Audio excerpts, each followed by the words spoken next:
And welcome back. There's been a big award given to a movie that already has a lot of Oscar buzz. 12 Years a Slave has won Best Picture at the British Academy Film Awards. The honor comes just 2 weeks before the Oscars. The harrowing tale, based on a true story, won Best Drama at the Golden Globes last month. And at the weekend box office, a cop from the future cannot pull over a classic toy. The future of justice.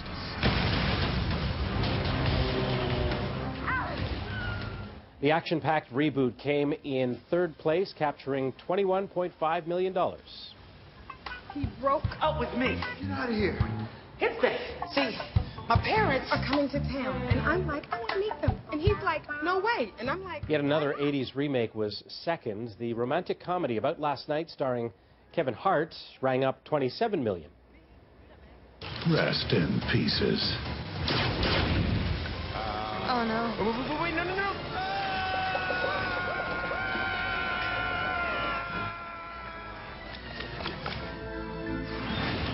And the Lego Movie is bona fide blockbuster. The animated movie grabbed top spot for a second week in a row, taking in $48.8 million. This is my boyfriend. What if I told you that even the worst neighborhood in America could be made completely safe? How do I know this? Because it's happening right now in every country in the world but this one. It is great to see American machines helping to promote peace abroad. So then tell me, why can't we use these machines here at home? Why is America so robophobic? That was a look at ROBOCOP, the high-octane remake of the cult classic from the 80s. A tale of a police officer brought back to life to fight crime. Now, for more on ROBOCOP and other films from this week, we're joined by Jason Gorber, who is a critic with twitchfilm.com. He joins us now from Mexico, or is that Sochi? No, that's Mexico. Okay. So, it's New Detroit. It's New Detroit. This is what Detroit's going to look like eventually. It's all good. Okay, so speaking of new, how is the new ROBOCOP? So here's the deal. ROBOCOP is an incredible film, the original film. And what's remarkable about it is that it's basically one of those great sort of sci-fi hooks that you can talk about contemporary society, contemporary political society within the sort of rubric of a sci-fi romp, a action film. Now, the original one in the 80s was very much a Reagan film, the Paul Verhoeven film. It was back when things were blowing up and people's heads blew up. So a lot of people just saw it as a straight-up action film.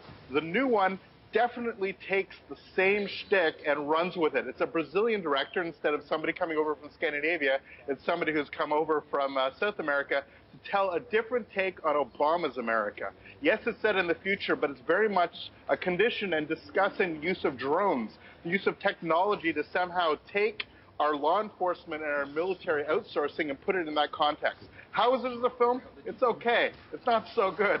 But it is a film with a lot of ideas, and it's definitely worth checking out. I mean, again, it's not quite as strong as the original, but it's certainly worth taking. What made the director try to take a look at this? I mean, this has been a while now since this came out. Yeah, so the story is Jose Padilla did a film called Elite Squad. It had a number of people in it. One guy who was in it was Soy Jorge, who's the singer in Wes Anderson film when he does sort of Portuguese versions of David Bowie songs. Anyway, on another note, he was in this film called Elite Squad. Jose Padilla directed it and was on a meeting with Sony, and he's pitching ideas, and Sony didn't like any of them. And apparently there's a ROBOCOP poster on the wall. It's like, you know what? I want to redo ROBOCOP, and I want to do it. And he pitched it on the moment. He came up with the idea, let's do it, and let's talk about drones and the use of military technology in a modern setting within the ROBOCOP context, and use just like a Star Trek film or even Doctor Who, can take the same character and the same sort of organization and use it in various contemporary ways. Like a Star Trek in the 60s is very different than Star Trek in the 90s, but still trying to sort of do the same kind of thing, push it a little bit. ROBOCOP, within the context of a violent action film, actually is doing very much the same thing.